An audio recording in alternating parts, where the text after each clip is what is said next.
cei care ne-au condus timp de 24 de ani.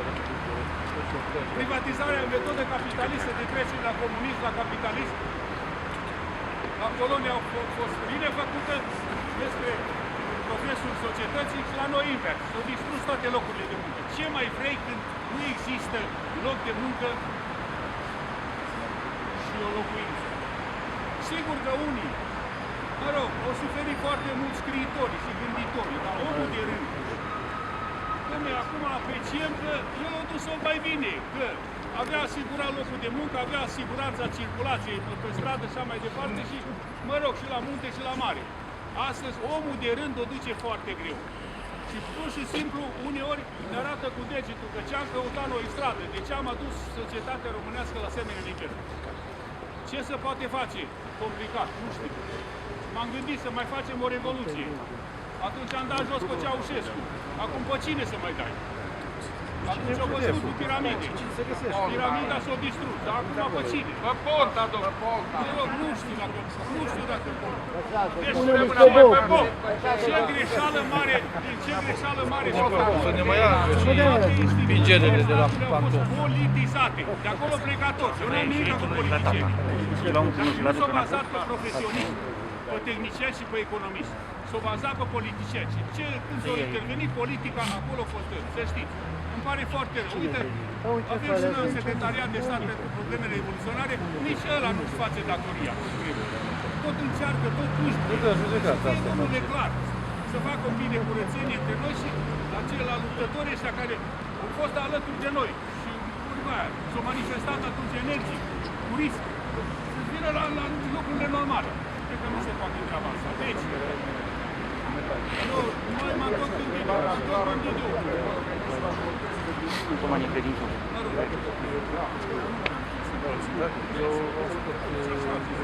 Deci am apreciat în general că politicul și-a băgat toate treburile și nu era nimic. Sigur că trebuie sprijin politic în Parlamentul ăsta, dar trebuie politicienii să asculte de specialiști. Ori la noi nu se zice. Asta nu se spune. Deci, dacă acum... Bineînțeles, justiția, de acolo pleacă tot. Justiția e politizată, de acolo pleacă tot.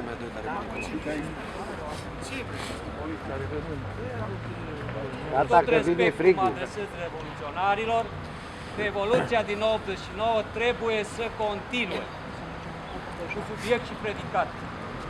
Idealurilor celor care de 24 de ani, bla, bla, bla, eroilor a suferit, au murit, n-au fost undeva. Să reluăm de unde a rămas în decembrie 89. Revoluția trebuie, ăsta e mesajul meu, în continuare, idealurile Revoluției trebuie să se îndeplinească. Deci, ca fiecare an, vă rog, părerea mea, să cântăm o strofă din Deșteaptă-te Române și după aceea cine crede să inițieze un politic. Așa e obiceiul la noi, mă rog, să apropie Crăciun. Deștept ești române, nu deșteaptă-te, că de veacuri noi tot adormim. Noi trebuie să trăim în realitatea practică, azi și aici. Să cântăm alea pe de deșteptăm, să cântăm alea pe de ține de tot.